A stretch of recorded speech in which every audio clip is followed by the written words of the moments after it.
Hamas ने Gaza के नीचे कोई एक दो सुरंगें नहीं बनाए हैं, पूरी सुरंगों की एक दुनिया बसा दी है। चाहे देश कितना भी ताकतवर क्यों ना हो, टनल बैटल स्ट्रेटजी से जीत पाना बहुत मुश्किल होता है। अमेरिका के सामने तो वियतनाम बहुत छोटा देश था, लेकिन फिर भी अमेरिका इसी टनल स्ट्रेटजी की वजह से हार गया था। जापान जिस वक्त में बहुत ताकतवर था चीन से, जापान को भी चीन ने हराया था इसी टनल स्ट्रेटजी की वजह से।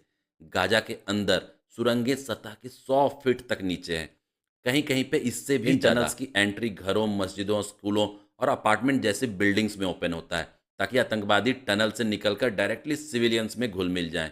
हमास जो रॉकेट्स भी फायर करता है, वो 2 बिल्डिंग्स या अपार्टमेंट के बीच से निकलते देखा गया है।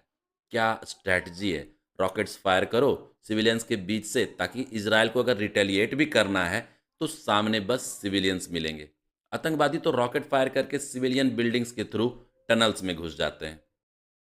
और आतंकवादी अगर एक बार टनल में घुस गए, तब बहुत मुश्किल है उन्हें ढूंढना। टनल्स का जो नेटवर्क इन्होंने बनाया है ना, वो गाजा के लोकल लोगों के हक के पैसे से बनाया है। गाजा को दी जाने वाली लाखों डॉलर की सहायता राशि को आतंकवादियों ने सुरंगों को बनाने में खर्च कर दिया। हमास गाजा के आम नागरिकों का इस्तेमाल बस ढाल की तरह करता है, ह्यूमन शील्ड बनाता है उन्हें। जब हमला होने वाला होता है और उन्हें इसकी जानकारी होती है, तो वो निर्दोष नागरिकों को इमारतों की छतों पर चढ़ा देता है। इस वजह से इजरायल को कई बार अपने हमले रोकने पड़े हैं। हमास के आतंकवादी इजरायल के बंधकों को इसी टनल में घसीट ले जाता है। उसके बाद बंधकों को ढूंढना और रेस्क्यू कर पाना ऑलमोस्ट इम्पॉसिबल हो जाता है। टनल के अंदर कमांड और कंट्रोल सेंटर होते हैं। वो उनका इस्तेमाल ट्रांसपोर्टेशन और बाहर की दुनिया से कम्युनिकेशन के लिए करते हैं। टनल्स के अंदर electricity, lights, railway track, rest room और लगभग सारे बेसिक फैसिलिटीज़ अवेलेबल होते हैं। उनकी कुछ सुरंगें तो इजराइल की सीमा के अंदर तक थी। ये सुरंगें 100 फीट नीचे और मोटे कंक्रीट से स्ट्रक्चर्ड होती है। ये मिसाइल अटैक्स को भी झेल सकती है, बिल्कुल सुरक्षित है मिसाइल अटैक के खिलाफ। इन सुरंगों की कहानी कोई नई नहीं है। 2005 में ही गाजा में सुरंगों का निर्माण कार्य शुरू हो गया था, जब इजराइल अपने सैनिकों और निवासियों को वापस इजराइल बुला रहा था।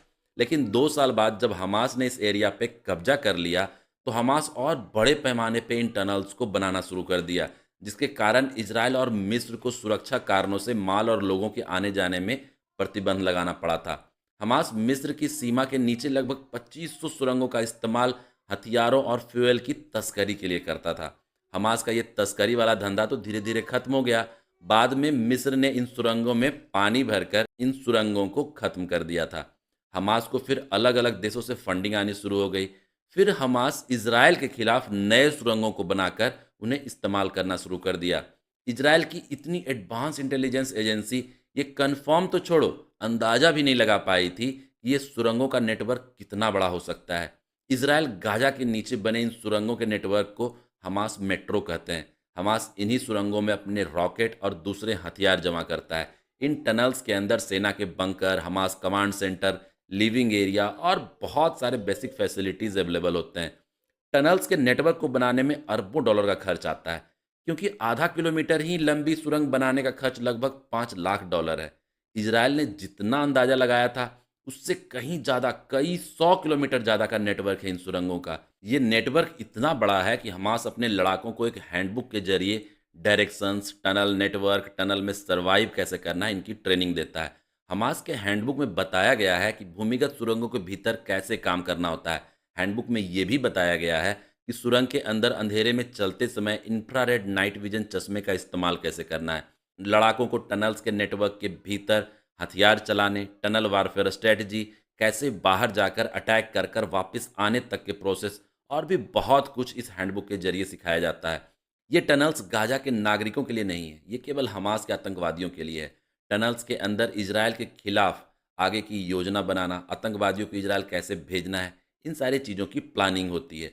अभी तक जितना इजराइल पता लगा पाया है, इन टनल्स का नेटवर्क लगभग 500 किलोमीटर से ज़्यादा का है और लगभग 400 स्क्वायर किलोमीटर में फैला हुआ है। हमास ने 7 अक्टूबर 2023 में इजराइल पे जो अटैक किया था, उसमें 1139 लोगों को मार दिया था और 251 लोगों को जिन्हें बंधक बनाया गया था, उन्हें इन्हीं सारे टनल्स में छिपा कर रखा गया है। अब आप ये सोच सकते हैं कि लगभग 1 साल होने जा रहा है, इजराइल जैसा देश टनल्स के अंदर बंधकों को एग्जैक्टली लोकेट नहीं कर पाया है। वीडियो को लाइक करें, चैनल को सब्सक्राइब करें, बेल आइकन को ज़रूर दबाएँ।